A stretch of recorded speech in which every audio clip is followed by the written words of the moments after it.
Welcome to my channel Christian Apologet. Salam sobatku yang dikasih oleh Tuhan. Berjumpa lagi bersama saya Marcel. Dan di dalam kesempatan kali ini kita akan bersama-sama melihat bagaimana Ibu Sofiatul Al-Hayat Indonesia memaparkan data-data yang sangat akurat, di mana di dalam diskusi ini ada seorang muslim yang sangat tengil. Dia sangat berkeras kepala, ingin supaya data-data yang dia sampaikan atau pertanyaan-pertanyaan, bahkan jawaban-jawaban yang dia sampaikan itu dia berharap supaya Ibu Sofiatul takluk. Tetapi pada kenyataannya adalah bahwa dia sendiri yang takluk dan bahkan kebingungan saat berhadapan dengan Ibu Sofiatul Al-Hayat Indonesia. Dan oleh karena itu, mari kita akan bersama-sama menyimak video dari Ibu Sofiatul Al-Hayat Indonesia bersama-sama dengan teman-temannya di dalam mengcounter semua pertanyaan-pertanyaan daripada polemikus muslim. Dan ini video. Tadi pertanyaannya tentang yang demi puasa itu, demi bintang-bintang tadi kan. Iya, pertanyaan satu kita tadi bahas. Bapak mau jawab yang mana? Jangan di rapel. Bapak mau jawab yang mana? Ya semuanya lah. Loh, nggak bisa satu-satu. Ya satu-satu, tapi saya jawab semua, cuma satu-satu pembahasannya. Nanti saya mau menjawab juga satu-satu. Bapak mau jawab yang mana dulu nih? Oh ya, terserah yang mana dulu. Ya yang ini jawaban Bapak apa nih? Surah 16 ayat 51 jawaban Bapak apa? Surat 16 ayat 51. Dan Allah berfirman, janganlah kamu menyembah dua Tuhan, hanyalah Dia yang Tuhan yang Maha Esa. Ya benar kan? Hanya Dia Tuhan yang Maha Esa. Dan kata yang dipakai tulisan yang kamu tanyakan apa? Kata Dia itu kata ganti orang ketiga itu belum tentu digunakan untuk penyebutan objek yang lain. Bisa aja subjeknya sama, cuman digunakan sebagai Terus mas, bahwa ada dari diri kita itu ada sesuatu yang hebat gitu loh. Kadang-kadang ibu juga berbicara ke anaknya, ini ibumu nak, dia yang melahirkan kamu, itu sama kayak gitulah. Ada ibu yang ngomong gitu? Ini ibumu nak. Ya tergantung itu cara penulisannya. Gimana sih? Gak ada. Semua orang juga ngomong, gua ibumu, gua yang melahirkan lu. Aku sekolah nggak dapat mesti itu, tapi bisa digunakan itu seperti itu. Jadi katanya bayangkan orang itu dekat dengan kita. Bayangkan ya, orang itu dekat dengan kita, tapi menunjukkan sesuatu yang jauh. Nggak mungkin Pak. Kalau saya yang berkata, saya akan mengatakan aku ibumu, akulah yang melahirkan kamu. Imajinasimu kurang kuat. Oh, bayangkan gitu, bayangkan. Oh bayangin, tunggu aku bayangin sebentar, Bu. Ya gitu. Bu sebentar aku bayangin. Cuman memang berbayang-bayang Pak Dodot berbayang-bayang. Bayang apa? Memang kita aku mau jadi dia. Apa mikir? Mikir bayangin apa Mikir? Dolar atau rupiah? Rupiah yang dipikir. Masih rupiah. Aduh, dolar lah. Aduh. Tunggulah Bapak percaya bahwa bahasa Arab bahasa paling sempurna Pak dari semua bahasa di seluruh dunia? Gimana sempurna dalam hal apa dulu? Kalau untuk katanya Allah bisa tahu bahasa Arab. Nah ya ini makanya Anda mengatakan sempurna, saya tanya logika saya aja nggak masuk di sini. Ya logika kamu rendah, kamu kurang imajinatif. Makanya kamu nggak menerima ayat Al-Quran. Bukan kurang imajinatif, ketika kita bukan begini. Oh enggak Pak, ya saya kasih tahu Anda ya. Ketika kita mau compare mana yang LV palsu, mana yang LV asli, ya Anda harus pegang aslinya dulu. Anda harus tahu dulu bagaimana cara Allah berbicara. Anda harus tahu bagaimana caranya Allah berbicara kepada Musa, kepada Yesaya, Yeskiel, Yeremia, dan para nabi. Tahu saya itu juga. Ya sebentar Pak. Sama aja, beda-beda. Malah ada banyak juga sama. Oke, saya kasih. Jauh kalau dibandingkan sebentar Pak. Sebentar ya. Oke, saya kasih contoh peristiwa ini. Teman-teman saya selalu suka kasih contoh cerita ya. Ini bercerita beberapa nih, cerita kriminal, pembunuhan dan pemerkosaan seorang wanita. Ya, yang dilakukan oleh pacarnya, ada yang dilakukan oleh pria tidak dikenal. Saya membaca cerita ini beberapa. Anda baca tuh banyak tuh cerita kriminal ya. Saya baca. Ketika wanita ini diperkosa, dibunuh, yang membunuh ini kan berusaha membuang semua bukti-bukti kan, dompetnya dibuang, semua dibuang. Tapi dia itu berusaha membalas email dan membalas WhatsApp keluarga dan teman-temannya seakan-akan si cewek ini masih hidup. Sekali, 2 kali. Ketika dibalas nih, dia berusaha balas.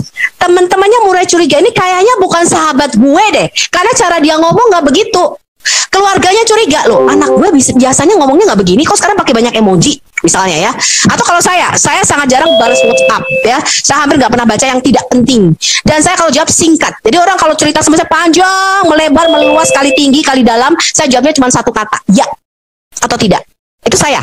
Tapi kalau tiba-tiba saya bisa ngecipris panjang melebar banyak bicara, orang-orang curiga. Ini kayak nggak biasanya lu deh Sofiatul, ada apa dengan lu ya? Apa lu sedang jatuh cinta gitu banyak bicara? Kenapa? Karena mereka bergaul, mereka mengenal. Untuk Anda bisa tahu bagaimana cara Allah berbicara, Pak. Saya kasih tahu Anda ya. Anda harus pernah mendengarkan Allah berbicara kepada Anda. Kalau Anda tidak pernah mendengar Allah bicara, Anda tidak bisa bedain mana suara Allah, mana suara setan.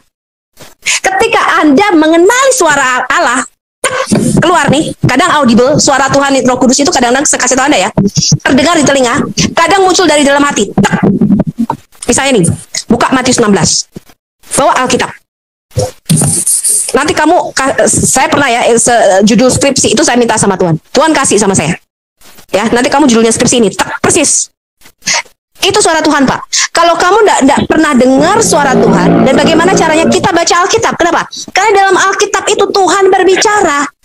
Itulah sebabnya ketika saya membuka Quran, Sofiatul ingin mendapatkan hidayah, saya tidak melihat itu Tuhan yang bicara di situ. Kenapa? Karena saya kenal Tuhan saya. Sama seperti tadi si mamahnya ini, dia ngerti, ini bukan anak gue deh yang balas WhatsApp. Lalu apa? Ini lakukan. Dia kirim polisi, suruh ke tempat apartemen anaknya. Dia curiga, Pak, polisi curiga. Gak biasanya nih anak saya ngomong begini. Dan gak biasanya misalnya ya, anak saya kok bisa pergi sampai berlibur gak ngomong sama saya, gak telepon. Ini pasti bukan anak saya. Kenapa? Karena dia mengenal anak saya kalau ngomong gak kayak begini. Ya, sama seperti kamu ketika kamu mengenal seseorang, kamu kenal teman, tiba-tiba dia WhatsApp sama kamu. Sofiatul, kirimin duit dong. Gue lagi begini. Oh, kita cek. Gue cek sama adeknya. Kakak lu ngomong begini sama gue. Oh enggak, tuh WhatsApp-nya dibajak. Ya karena gue tahu banget, gak mungkin. Lu orang kaya. Ya kan? Masa lu minta kirimin gue duit? Kenapa? Karena kita kenal. Tapi kalau kamu gak mengenal, kamu gak akan gampang dibodohin. Begini. Oh, jadi ini ceritanya di-compare dengan Alkitab. Mbak Sofi merasa. Saya tanya, bagaimana caranya kamu tahu barang yang asli sama barang yang palsu? Saya tanya. Oh, saya merasa asli tanpa perlu mengenal barang yang. Gini loh, siapa sih namanya ngomong siapa ya? Si Dodot. Pak Dodot. Begini loh, Pak Dodot. Anda untuk tahu, tapi kan saya sudah mengatakan. Ya. Contohnya nih, kalau di sini kemasukan orang yang kita nggak kenal, Akila misalnya, lu kalau gua masuk, lu pasti tahu dong logo gue, cara gue ngomong, suara gue, lu kenalin nggak Akila? Kenal Bu. Nah itu kenal ya. Begitu ada orang lain yang nyamar jadi Sofia, Akila mesti ngerti karena Akila sering berdialog dengan saya, sering berinteraksi dengan saya, benar nggak Akila? Betul. Kok sekarang Om Bu Sofia tuh kalau ngomong kok bisa begini ya teman-teman, kami nggak mungkin itu Sofia tuh, betul nggak Akila? Loh Bu Sofia tuh kalau ngomong nggak begitu ya. Sofia tuh kalau ngomong tas pasti lu curiga ini bukan Sofia tuh nih, walaupun dia pakai nama Sofia tuh, pakai logo Sofia tuh, tapi dari suaranya karena sering berkomunikasi dia kenal saya. Lu bukan Sofia tuh nggak kayak gitu. Pasti, kenapa? Karena kamu tahu aslinya. Kamu mengenal orangnya. Begitu juga ketika kamu mengenal Tuhan. Bagaimana mengenal Tuhan bicara? Lu baca Alkitab. Kamu akan tahu bagaimana Tuhan bekerja. Bagaimana Tuhan berbicara. Maka ketika kamu buka buku yang lain, kamu akan tahu ini bukan Tuhan yang ngomong. Kenapa? Ya, karena lu kenal aslinya. Oke. Itu kan asli di persepsinya mbaknya sendiri kan, kakak sendiri kan. Oke. Ya kita compare sama Alkitab ya nanti ya. Dulu sebentar. Kalau menurut saya ini saya nggak bahas Alkitab dulu ya. Saya bahas Al-Quran dulu. Kenapa kok saya berpersepsi bahwa ini asli dari Tuhan? Karena saya tahu aslinya juga. Dari mana saya tahu? Ya karena Tuhan menunjukkan dalam berbagai bentuk. Tadi kakaknya tuduh bersumpah kok demi bintang, itu menunjukkan hal yang nyata Dari situ saya tahu bahwa ini kitab asli Tuhan. Kalau Tuhan cuma ngomongin Israel lah, Abraham, Ur-Kasdim, bagaimana kita tahu aslinya? Bener nggak? Yang asli itu yang kelihatan. Aku jawab ya. Udah selesai belum? Bintang, demi barisan, demi udah selesai belum? hal-hal yang megah yang di luar. Kasih dia waktu lagi, Bu. Kasih waktu. Gitu. Oke, sekarang Pak Dodot ini biar makanya saya tahu ini asli. Oh, ini asli. Saya jawab kamu ya. Yang luar biasa dan dahsyat Di itu. dalam Alkitab, Tuhan tidak pernah bersumpah selain demi dirinya sendiri. Tiap kali Tuhan bersumpah, bentar, ya itu aslinya. Makanya gue kasih tahu lu. Makanya kita intinya begini.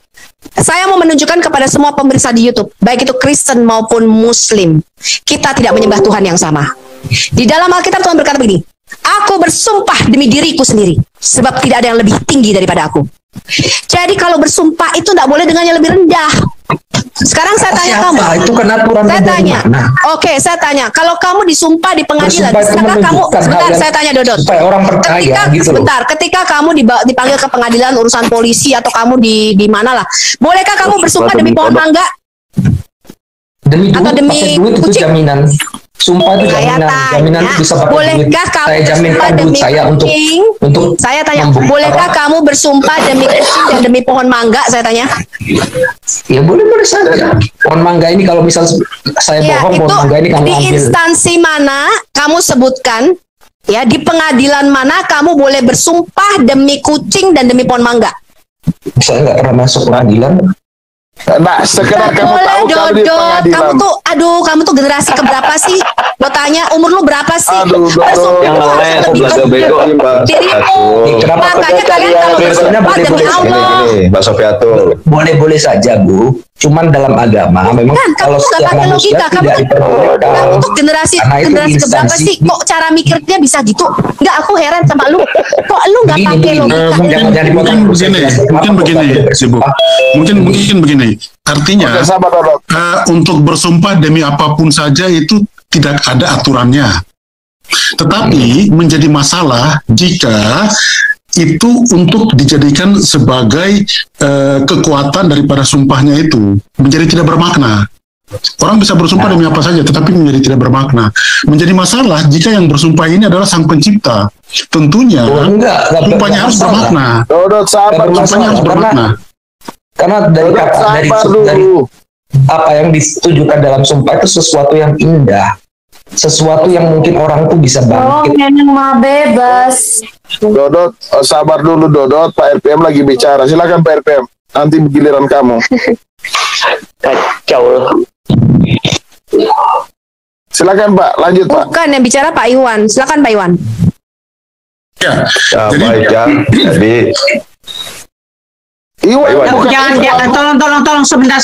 Jangan timpang tindih ya.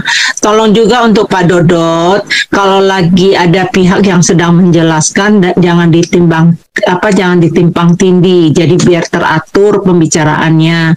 Tadi kalau nggak salah Pak Iwan belum selesai berbicara. Silakan Pak Iwan. Iya, makasih. Jadi kalau katakan kasusnya di pengadilan, siapapun mau bersumpah demi apa saja mungkin tidak ada masalah, tidak ada yang melarang. Tetapi jaksa atau hakimnya nanya, kamu sumpah itu dengan itu maknanya apa? Tidak ada makna, tidak punya pengaruh apapun terhadap mekanisme ini.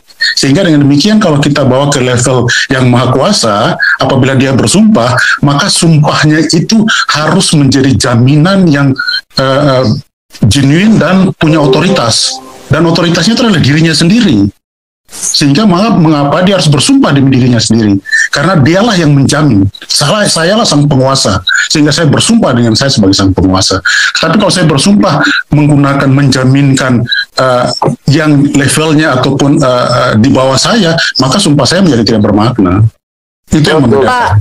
Pak Iwan tahu hukum nggak Pak? Ya.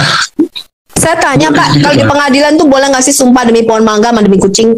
Diterima nggak? Kalau boleh dan tidak boleh itu mungkin tidak ada persoalannya. Tetapi nanti akan menjadi pertanyaan, kamu sumpah demi mangga itu urgensinya apa? kaitannya apa? Karena kan setahu saya sumpah kan di atas kitab ya. Bisa kalau yang Kristen misalnya Alkitab, kalau yang karena firman Tuhan kan berarti lebih tinggi daripada firmannya dia, perkataan dia kan. Atau bersumpah demi Al-Qur'an kalau yang muslim kan begitu. Saya lihat sumpah-sumpah presiden kagak ada yang bersumpah demi kucingnya. Sesayang-sayangnya dia sama kucingnya. Karena kalau di kitab itu ada maknanya Bu Sofi, tapi kalau sumpah di atas nama ini yang tidak bermakna seperti Allah yang bersumpah atas kuda terbang itu maknanya apa? Itu maksud Pak Iwan. Kuda berlari terengah-engah. Iya, ternguna-nguna demi kuda terbang, demi bulan, demi bintang itu artinya apa? Maksudnya gitu ya Pak Iwan? Iya, jadi kita jadi tidak bermakna. Sumpah saya jadi tidak bermakna karena sumpah saya bergantung kepada sesuatu yang levelnya lebih rendah daripada saya. Iya. Betul Pak, betul. Terima kasih Pak. Jadi sumpah Allah itu berarti sumpah Allah itu sumpah kosong lah ceritanya ya Pak Iwan. Iya betul. Artinya dia bersumpah bullshit. Oh bullshit. Iya. Oke, sekarang saya berikan kepada Pak Dodot untuk menyanggahnya. Silakan Pak Dodot. Oh. Ya. Silakan. Loh, kamu lagi. Saya udah unmute loh. Katanya nih besok belum dijawab kok di mute lagi. Udah ada besok belum dijawab. Enggak. Sekarang Pak Dodot ya, silakan Pak Dodot. Yang demikian itu merupakan tanda-tanda kebesaran bagi orang yang mau berpikir. Begitu. Jadi jaminannya mengapa urgensinya itu supaya orang itu mau berpikir.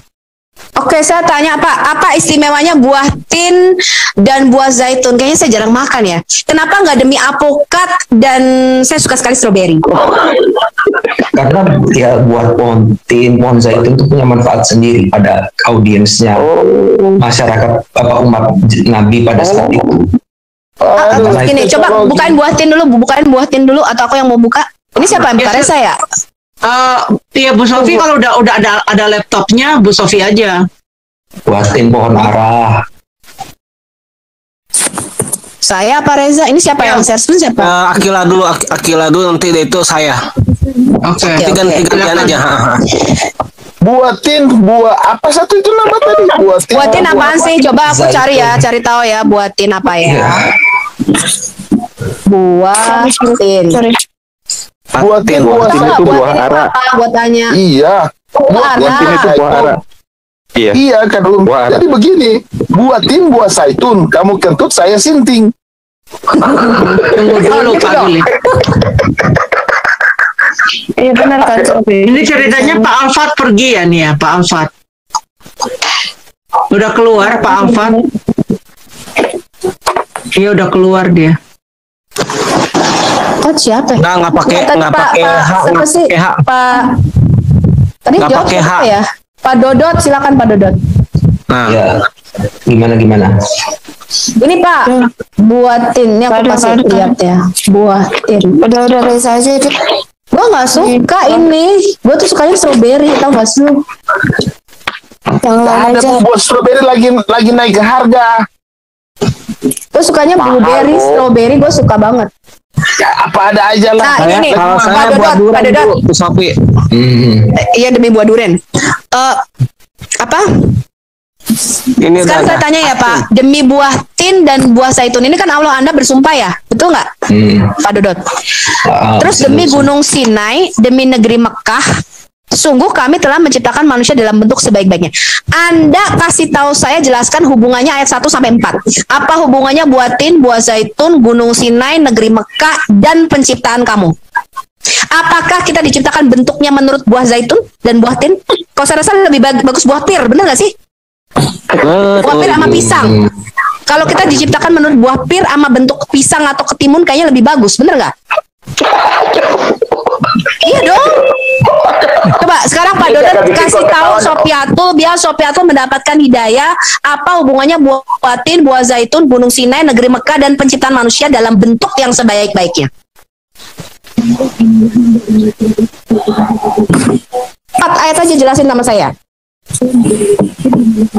Oke, Kak Dodot, kalau kamu nggak bisa jawab, ini Dodot. Kalau kamu nggak bisa jawab, kamu angkat ya, bendera. Mungkin karena tin dan zaitun itu mengandung nutrisi yang tinggi. Enggak, kan kalau penciptaan gini loh Pak, kalau misalnya nih ya ayat 4 kan, sungguh kami telah menciptakan manusia dalam bentuk yang sebaik-baiknya. Nah, bentuk ini kan kalau dihubungi nama buah-buahan, oke lah, misalnya demi buah pir dan buah pisang. Ya nggak sih?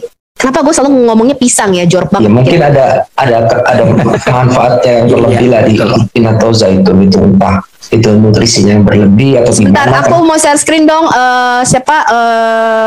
Oke. Oke, jadi Bapak nggak bisa jelasin ya. Bapak juga pusing. Mana ya teman-teman, orang buta menurut orang buta. Aduh, Sabar. Tapi aku nggak dapat hidayah. Bentar teman-teman. Ini. Ya, ini buatin. Teman-teman bagi yang belum tahu buatin, ini buatin. Aku rasa saya kayaknya ya. Kayak akan enggak ini bukan delima. Kalau delima kan bijinya enggak kayak gini. Aku doyan banget makan buah ini. Apa ini Bu namanya, Bu? Fig, buah fig. Buah ara. Buah fig. Teman-teman, buah ara. Bahasa Indonesianya arah. Ya. Enak ini, manis.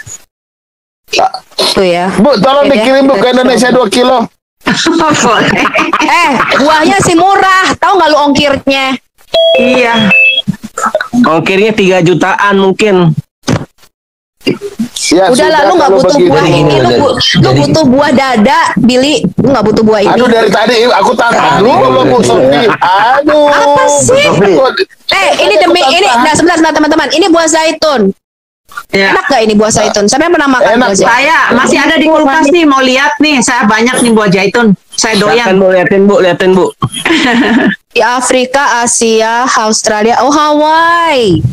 Ya. Kalau minyak zaitun aku pasti pakai. Kadang-kadang pijet, massage, makan ya kan kita pakai minyak zaitun supaya sehat. Betul. Meningkatkan kesehatan jantung, kolesterol dan mencegah kanker. Yalah bagus. Jadi buahnya kecil-kecil. Kenapa Allah bersumpah demi yang kecil-kecil begini sih? Kenapa nggak demi buah-buahan yang lain gitu? Coba. Durian lebih enak. Jadi Mbak Sofa itu mendingan buah dada lebih paten. Bagaimana Pak mikir? Aja yang jomblo. Aduh. Sekarang biar bisa ya. Satu-satu ya. Tunggu Bu Sofia belum selesai Pak. Nanti akan kasih waktunya. Udah selesai. Oke, silakan Pak Iwan. Islam katanya. Silakan Pak Iwan. Jadi terkait dengan makna ayat ulang itu tidak bisa hanya dengan terjemahan dimaknai. Ada banyak tafsir bisa dilihat. Bapak jelasin. Bentar, saya jawab. Ya, ada banyak tafsir yang bisa dibuka apa makna dari sumpah yang dikatakan demi buatin buah zaitun. Kemudian diciptakan. Nggak ada, saya sudah buka tafsir. Ya, cuma begitu dulu aja. Iya, kemudian diceritakan tentang penciptaan. Ya, disebutkan buatin itu karena dan buah zaitun menandakan bahwa kedua buah ini bertempat di suatu negeri yang penting untuk diperhatikan. Ya, seperti tin adalah sebagaimana tafsir para ulama bermula didirikan Nabi Nuh ya di atas Gunung Al-Juldi. Demikian juga zaitun ini menggambarkan bagaimana tentang keberadaan Baitul Maqdis. Ya, Baitul Maqdis di Yerusalem. Ya, buatin tumbuh di Baitul Maqdis Yerusalem. Makanya saya bilang dengarkan. Ya, zaitun menggambarkan keberadaan Baitul Maqdis ya di Palestina. Demikian juga di situ menyebutkan Gunung Sinai, ya, bahwa di sana adalah Taurat diturunkan oleh Allah Subhanahu wa taala. Demikian juga menyebutkan Mekah, demi kota Mekah. Di Mekah itulah diutus Nabi Muhammad dengan membawa Al-Qur'an. Itu suatu tempat yang perlu diperhatikan. Bukan berarti hanya bermakna buah dimakan. Apa hubungannya buah-buahan sama Gunung Sinai, sama Mekah, sama penciptaan manusia itu loh? Pertanyaan saya. Iya, tidak berhubungan. Cuman dari situ menggambarkan agar ada perhatian terkait hukum-hukum yang disampaikan di situ. Kemudian Allah menjelaskan tentang penciptaan manusia. Jadi kalau Anda mengatakan Tuhan kita tidak sama, jelas tidak sama. Sebab Islam tidak pernah menuhankan namanya makhluk ciptaan apapun, baik di langit dan di bumi. Jadi Islam itu tidak pernah menganggap Tuhan kita itu sama. Jadi tidak perlu disampaikan kepada para pemirsa di YouTube dimanapun berada. Jadi itu sedikit jawaban dari saya, itu menggambarkan sebuah gambaran ya buatin di mana keberadaan para nabi di Baitul Maqdis, Zaitun, kemudian Gunung Sinai. Kita ketahui bersama bahwa Nabi Musa itu menerima hukum-hukum Taurat di Gunung Sinai. Iya, Musa menerima hukum Taurat di Gunung Sinai. Hubungannya mau buatin nama Zaitun itu loh apa gitu loh. Ya, itu dalam artian pemaknaan terjemahan. Itu lihat tafsir, itu berarti di mana buatin dan buah zaitun itu menggambarkan di Baitul Maqdis. Oke, terima kasih Pak jawabannya. Oke, sabar dulu Don. Kamu sudah dikasih kesempatan tadi, sabar dulu. Pak Don, selamat malam Pak Don. Selamat malam Billy. Oke, selamat malam temanku Pak Don. Ini ada pertanyaan yang kayaknya nggak dapat. Kata netizen jawabannya nggak masuk logika. Emang nggak nyambung. Oke, selamat malam Bu Sofia. Maaf saya. Oke, yang lain sabar dulu. Ayo, silakan. Oke. Stopan ya, nggak stopan gue sikat. Jadi ya kan kohosnya ibu, terserah ibu lah. Oke Don, tolong dijawab, berikan supaya jawaban yang sangat memuaskan kepada Ibu Sofi, karena Ibu Sofiatul ini rencananya jika jawaban kamu itu masuk akal dan logika, ya alhamdulillah, ya kan? Gimana Bu? Asal jawabannya benar-benar, iya kan? Coba dulu, ini bahas dulu. Gimana? Hah? Loh? Iya. Ini pertanyaan. Sebetulnya. Lanjut. Jika Allah bersumpah terhadap segala sesuatu yang telah Dia ciptakan, pertama indikasinya itu pasti bermanfaat bagi manusia. Watini wa zaitun wa duha, demi waktu begitu kan, waktu di siang hari. Nanti ada juga demi kuda yang apa? Demi kuda begitu. Itu pasti pertama indikasinya itu bermanfaat. Kegunaan. Kita nggak ngomongin itu. Sekarang kamu jelasin ini. Demi kuda perang yang berlari kencang dengan terengah-engah, dan kuda yang mencetuskan api dengan pukulan kuku kakinya, dan kuda yang menyerang dengan tiba-tiba di waktu pagi, maka ia menerbangkan. Kayaknya jangan dari sini deh, dari aku lebih bagus ini loh apa Reza aja yang pakai aplikasi tadi. Rez, punyamu lebih bagus, ada bahasa Latin Arabnya. Aku mau kasih tahu mereka bahwa itu adalah suatu pantun atau ritme. Reza. Dan jadi kalau demi kuda artinya manfaat kepada manusia untuk balapan kuda gitu maksudnya tuh. Kuda itu pasti itu menyimbolkan perangan. Jadi kuda perang itu kan dalam perang itu kan ada pasti ada namanya kavaleri. Surat apa Akila? Surat Atin. Oh, kenapa ya? Allah nggak pernah bersumpah demi babi gitu, kenapa ya? Enggak. Gini, yang aku mau pertanyakan, kalau Allah bersumpah demi apa? Demi pena, demi apa lagi tadi? Demi ikan hiu ya Bu ya. Demi ganjil dan genap. Itu menurut yang ada di orang gila. Kata saya, sumpahnya itu nggak berbobot. Ngerti nggak? Itu ada pertanyaan dari Pak Kadun. Orang gila gimana? Sabar yang lain, itu ada pertanyaan Pak Kadun. Tolong dihargailah. Ayat 8. Ini kapan saya kasih kesempatan ini? Sabar. Itu jawab dulu pertanyaan Pak Kadun. Kenapa Allah? Gimana Pak Kadun? Silakan.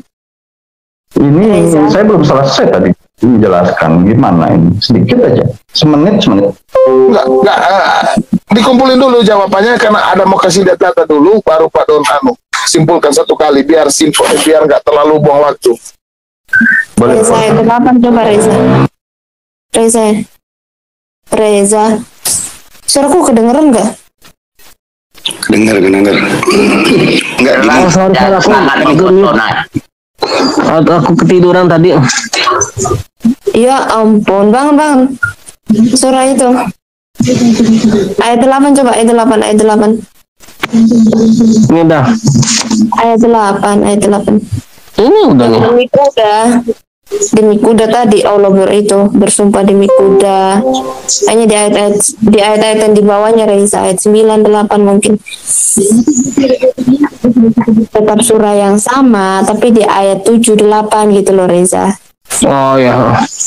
Ini yang maka mereka menyebabkan mereka mendustakanmu. Enggak, yang demi kuda. Coba kamu ke bawah lagi. Di scroll ke bawah. Enggak, tetap di surah itu, tapi ayat selanjutnya gitu loh. Cuma ada 8, ini udah. Enggak kelihatan ya? Gimana tadi ya? Ini kuda dari sini. Surah keberapa tadi ya? Al-Syafat, ini surah ini Asy-Syafat. Asy-Syafat 37. Ayat 1 sampai 4. Nih. Demi rombongan malaikat yang berbaris bersaf-saf. Demi rombongan yang mencegah dengan sungguh-sungguh. Demi rombongan yang membacakan peringatan. Buka dulu surah 30 ayat 1. Surah 30 ayat 1. Enggak, satu-satu, jangan digonta-ganti dulu. Masih ngomong surah ini. Enggak, mereka jawab satu-satu. Tadi jawab, kenapa bisa bersumpah demi rombongan? Apa hubungannya rombongan dengan Tuhan Yang Maha Esa? Sekarang kalau kita perhatikan ya kan rombongan malaikat itu kan kekuasaan Tuhan. Nggak mungkin malaikat bergerak tanpa kalau Anda perhatikan, ini sebenarnya cuma untuk ngejar ritme. Kalau Anda perhatikan ini kayak pantun, tau gak sih? Sofa. Ini nama Bu Sofiatul itu dari sofa. Terus kemudian Tuhanmu benar-benar esa. Dengerin dulu Bu Sofi, Bu Sofi. Iya, gue tanya sekarang, apa hubungannya berbaris-baris itu terus seperti begitu. Demi yang berbaris bersaf-saf, bener kan ini? Bener kan ini? Iya. Itu kan kekuasaan Tuhan. Itu kekuasaan Tuhan. Dan ini tuh begini loh Bu Sofi. Ini kan di sini kan rombongan malaikat nggak ada nih sebenarnya di kata aslinya. Demi yang berbaris bersaf-saf, demi yang mencegah dengan sungguh-sungguh. Ini siapa nih sebenarnya? Kenapa bisa dikatakan ini rombongan malaikat? Ini kan dimasukin tafsir. Sebenarnya kan nggak ada ini. Makanya itu kan ketika kita terjemah alihkan dulu tafsirnya. Juga sebetulnya itu hanya ini demi yang berbaris bersaf-saf, demi yang mencegah dengan sungguh-sungguh, demi yang membacakan peringatan. Kira-kira siapa kalau bukan malaikat yang bekerja kayak begini? Gak ada yang membacakan peringatan tuh kadang-kadang tukang ini loh, apa namanya, membacakan peringatan itu kalau di sekolah-sekolah tukang apa tuh yang pemimpin komandan upacara ya, membacakan peringatan itu kalau yang di mall-mall kadang-kadang selamat pagi saudara-saudara pengunjung mall. Harap anak Anda dipegang erat-erat ya. Barang-barang bawaan jangan dilupakan. Itu kan pemberi peringatan kan? Ya nggak sih? Attention please, attention please. Tapi tetap saja itu kan berdasarkan kuasa Tuhan juga. Kalau kita mikirnya gue semua juga kuasa Tuhan. Lu gak usah ngomong kuasa Tuhan. Kita lagi ngomongin Tuhan nih. Bukan lagi ngomongin soal rendang babi di sini ya. Sekarang pertanyaan gue, demi yang berbaris bersap-sap, demi yang mencegah dengan sungguh-sungguh, demi yang membacakan peringatan. Peringatan apa kan ini warning? Tugas. Semuanya itu kan.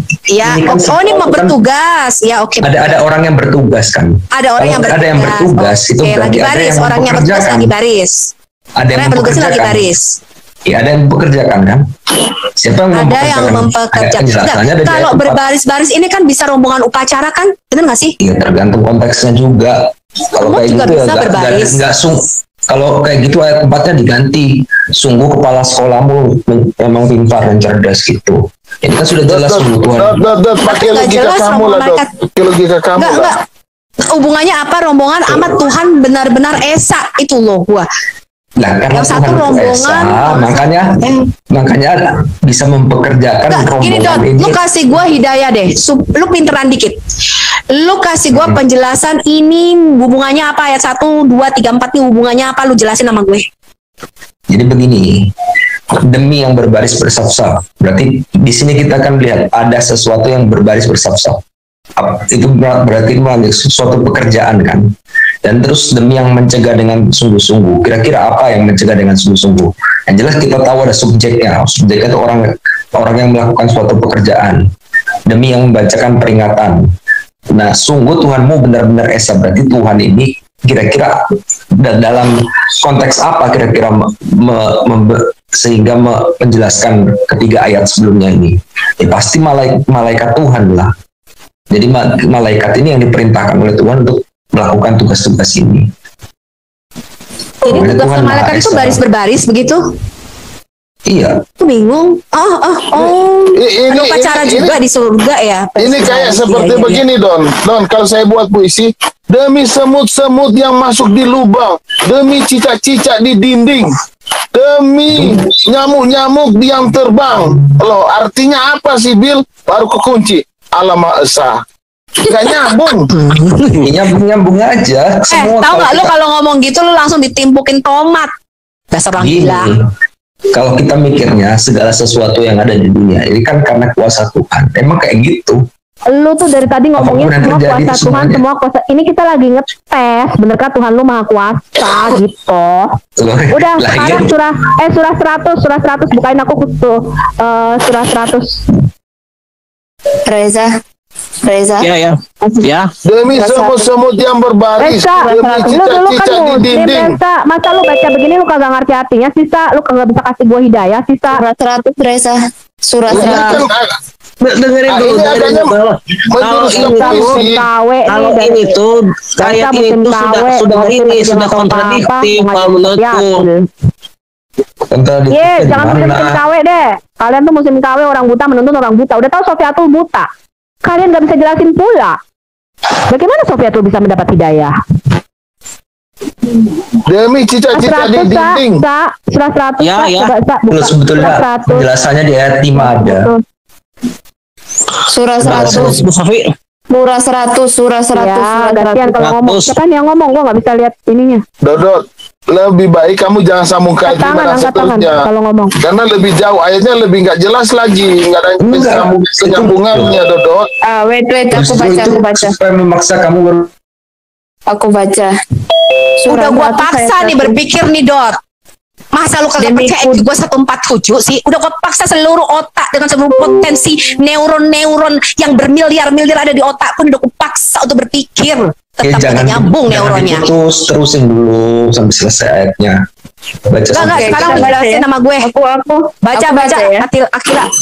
Aku baca ya, surah 100 ayat 1. Demi kuda perang yang berlari kencang terengah-engah, dan kuda yang memercikan bunga api dengan pukulan kuku kakinya, dan kuda yang menyerang dengan tiba-tiba pada waktu pagi. Nah, ini ayat 1 nih. Demi kuda perang yang berlari kencang terengah-engah. Ayo, cemana? Allah juga bersumpah demi kuda yang suatu nikmat.